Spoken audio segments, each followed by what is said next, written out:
Ito na po ang pinaka-aabangan ninyo, no? Dahil sabi nga natin, 30% na dagdag sa mga benepisyo. Exciting, ano po?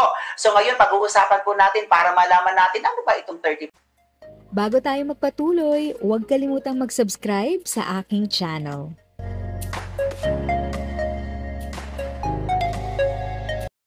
Thank you sa pag-click ng aking video. Good day po sa lahat ng mga nanonood. Sa mga bagong viewers at napadaan lang, by the way, I'm Tita Eda. Welcome to my channel. Ang channel na maghahatid sa iyo ng dagdag kaalaman tungkol sa government services, bagong mga balita at informative videos na galing sa legit na resources. Mag-subscribe na para updated ka. Ito na po ang pinaka-aabangan ninyo, no? Dahil sabi nga natin, 30% na dagdag sa mga benepisyo. Exciting, ano po? So ngayon, pag-uusapan po natin para malaman natin ano ba itong 30% na ito at paano ba makikinabang ang mga miyembro natin. Ayan, simulan na natin, Ma'am Abby, dahil tayo talagang direktang mga tanong to, mga kababayan natin gustong-gustong malaman ito eh. Ano po ba ang ibig sabihin ng 30% na PhilHealth benefit increase para sa ating mga miyembro? Okay. Para po sa ating mga miyembro, itong 30% ay pinataas po natin ng 30% ang natatanggap nating benepisyo mula sa PhilHealth. Ibig sabihin, tumaas po yung ating dating package ng 30%. Ayan. So, ibig sabihin, lahat ng mga benepisyo noon, dinagdagan ng panibagong 30%. Yes, sir. Ayan, oo. So, halimbawa, Ma'am Abby, mag-sample tayo, yung UTI. Magkano ba dati ang package para dyan? Okay. Sa UTI po, yung ibang mga membro natin, naka-avail po sila yung dating amount na 7,500. With a 30% increase po, pinataas po natin ito sa halagang 9,750. Ayun, so plus 30%.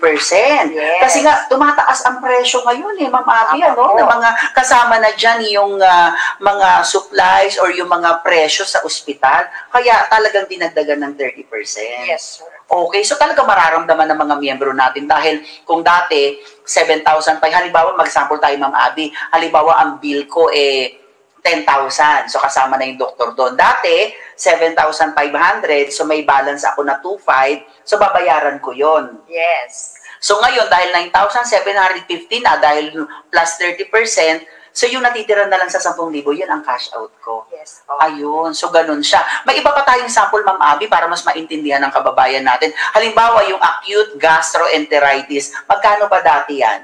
Okay. Para sa acute gastroenteritis, dati po, binabayaran po yan ng PhilHealth sa halagang 6,000. With a 30% increase, tumaas na po ito sa halagang 7,800. Ayun. Talagang kukunti na lang.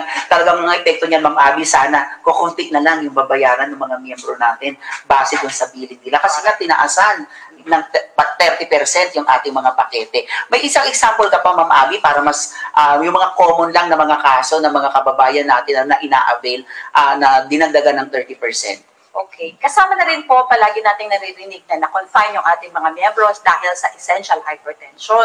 So, dati po ito, 9,000 lang. Okay. So, with the 30% again, tumaas po ang ating benepisyo sa halagang 11,700 pesos. Ayan. So, Ma'am Abby, klaruhin ko lang, ito yung para sa mga nako-confine, no? Yung mga na-admit sa ospital ng at least 24 hours. Yes. Ayun.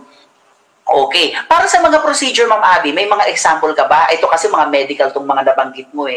So, halimbawa, procedure na operahan yung pasyente. Pareho ba? May 30% din ba yun? Yes, kasama po yun. So, parehas po medical condition, pati yung procedures. So, sa kasalukuyan po, kung binabayaran po natin dati yung removal ng gallstone o kinatawag natin cholecystectomy, no? Yan po dati, nagkakahalaga ng 31,000 pesos. Okay. Dahil nag-increase po tayo ng benepisyo, tumaas po ito sa halagang 40,300. So meaning, kung tayo ay naka-hospital at kailangan nating mag-claim yung ating benepisyo bilang miyembro, sa halagang 30% increase po, no, ma-avail po natin ito both sa medical conditions, pati na rin po sa procedures. Ayun, mahalagang malaman ng mga kababayan kasi natin na maging medical condition or procedure, yung operasyon, may 30% na dagdag sa mga benepisyo. Napakaganda niyan, Ma'am Abby. So maraming kaso ang binabayaran ng PhilHealth, no? Libo-libo yan. Kasi kung ano man yung maging diagnosis niya, babayaran ng PhilHealth yon. So, hindi ba malulugi, Ma'am Abby, ang PhilHealth niya na lahat ng benepisyo ay dinagdagan ng 30%? Hindi ba malulugi ang PhilHealth kung siyempre malaki yun, malaki ang equivalent na halaga nun? Hindi ba babagsak ang PhilHealth kung ganon? Hindi naman po, kasi ang ultimate goal po ng PhilHealth ay matulungan po natin ang ating mga kababayan sa mga oras na sila ay nagkakasakit, no? Siyempre, ayaw din po natin na magkasakit tayo kahit nagbabayad po tayo ng premium. Pero sa mga oras na ito, sa mga pagkakataon na to, ay nafe-feel natin yung benepisyo mula sa gobyerno, sa PhilHealth. So, matatag po, masasabi po nating matatag ang pondo ng PhilHealth. Kaya po kahit pagtaas tayo ng 30% at yung iba nga po mas mataas pa sa 30%, na fulfill natin yung need ng ating mga miyembro at yung goal natin to achieve the universal health care. Ayun. At saka pinag-aralan ito, Ma'am Abby, no? Pinag-aralan po kung talagang kakayanin ng pondo ng PhilHealth kasi nga malaki yung katumbas itong 30% na ito. Pero yun nga, nabanggit ni Ma'am Abby, talagang diretso ang pagbabayad ng contribution ng mga miyembro at yun ang gagaling din sa gobyerno. Maraming pondong pinanggagalingan, Kaya yung mga miyembro natin, particular yung mga nagbabayad ng pansarili, siguraduhin po natin na nagbabayad tayo. Dahil dito po napupunta yung ating mga binabayad ng contribution dahil may mga miyembro na gumagamit ng benepisyong PhilHealth. Ayan, Ma'am Abby, may katanungan tayo. Binanggit nyo na po yung 30% dagdag yan na benepisyo. May nabago ba sa paggamit o paraan ng paggamit ng benepisyo? Kahit po nag-increase tayo ng mga benepisyo, patuloy pa rin ganon ang proseso ng pag-avail natin ng mga benefits. Kung ano man po yung mga requirement, yun pa rin naman po yung hahanapin ng PhilHealth. Ayun. So, kung ano yung patakaran noon sa paggamit ng benepisyo, hindi na bago yun. Hindi na bago. So, tumaas lang yung benepisyo, walang pagbabago sa paraan ng paggamit. Ayan. Maliwanag po yan. So, Ma'am Abby, ito, magandang tanong din to. Talagang siguro interesado yung mga kababayan natin. Ito bang 30% magagamit sa both public and private na ospital?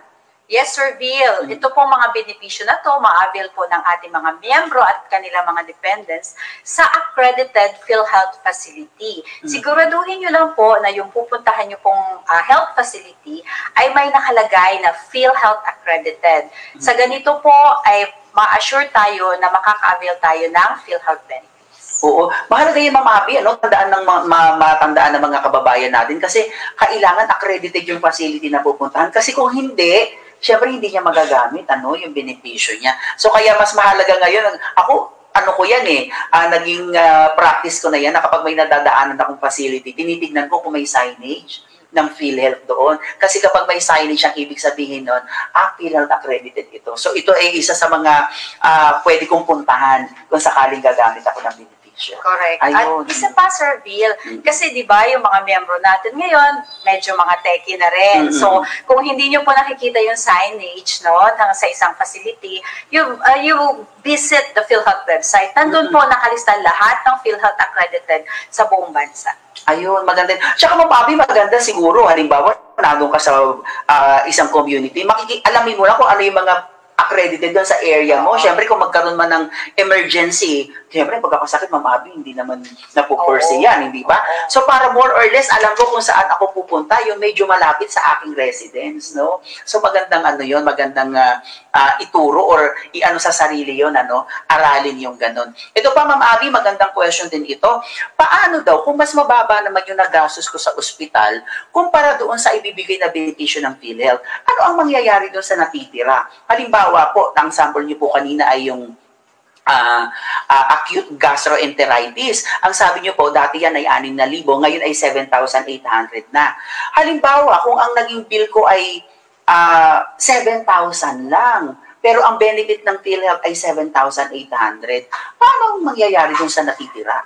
Okay, Sir Bill, sa pagkakataong ganyan, dito po sa increase ng 30%, ang mekanismo po ng pagbabayad ng PhilHealth ay tinatawag nating case-based payment. So meaning, kung ano po yung kondisyon nyo at kung ano yung nakapublish na case rate, yun po buo ibabayad ng PhilHealth sa ating mga facilities, sa ating health facilities. Now, yung tanong na, paano kung sobra nga sa i-compare natin sa halaga ng actual cost? So, ibig sabihin, gagamitin po ito ng health facility para ma-improve po yung kanilang facility quality, mabili yung mga kailangan ng pasyente, no? At ma-improve yung quality of health services provided sa ating mga members. Ayun. So yung natira, pwedeng gamitin ng ospital yun pag-improve. Yes. Halimbawa, wala akong gantong equipment or ang kwarto ko kakaunti, pwede kong dagdagan, pwede kong bilhin yung kakulangan. Base doon sa sumobra. Oo. Ayun. So makikinabang pa rin, Ma'am Abby, miyembro. Siyempre. Pasyente pa rin, ano? Hindi man ikaw yung mga susunod na pasyente maa-admit. Kasi nga sabi ni Ma'am Abby, yung quality of care, no? Pagagandahin yung serbisyo, yun yung objective natin dito. Maganda, Ma'am Abby, ano? So, napakagandang balita ito para sa mga kababayan natin, itong 30%. At yan ay epektibo na, Ma'am Abby, no? Liwanagin natin, yan ay effective na. Yes, effective na siya noong February 14, 2024. Ayan, so ibig sabihin, kung ako ngayon ay Marso, pag ako na-confine, may dagdag 30% na yung benepisyo ko. Ayan, sa pagkakataong ito, Ma'am Abby, sagutin natin yung ilan sa mga katanungan ng ating mga kababayan, ano? So, unahin na natin yung tanong ni Daryl Luis. Ang sabi niya, Diyos ko day, ang stroke hindi covered. Yun ang isang pangunahing nakamamatay sa senior citizen. Hindi nga ba covered ang stroke?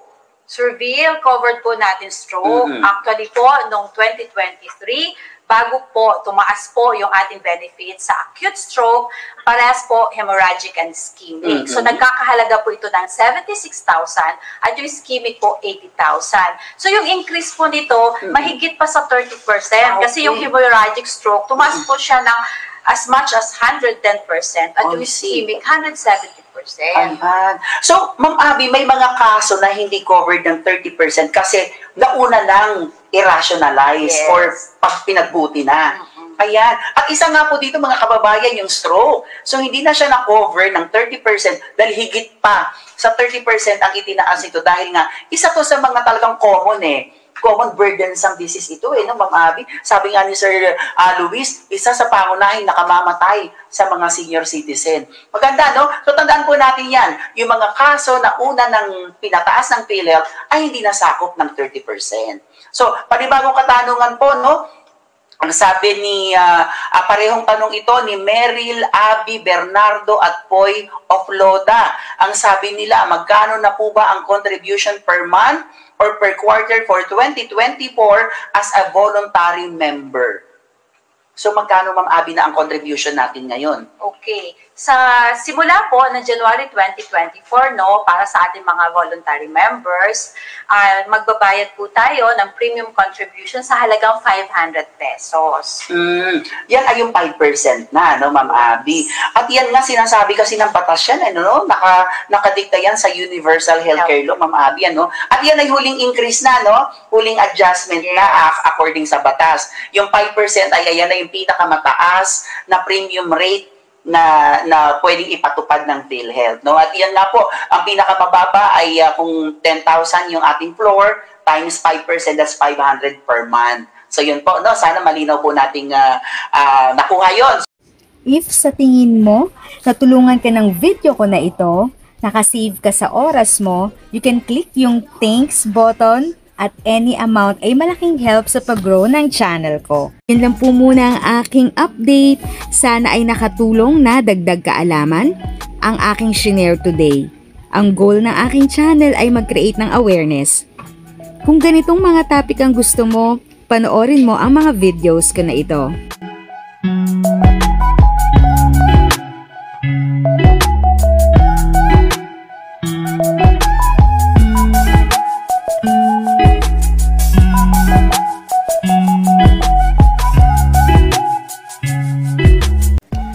Thanks for watching! Kung may kapamilya, kaibigan o kakilala sa tingin mo ay magiging interesado sa video, please share or tag sila sa comment section. At syempre, if nagustuhan mo ang video, i-like mo na ito at subscribe ka na din. As always, feel free to write your questions, comments, and opinions respectfully. And continue to be a blessing and stay safe!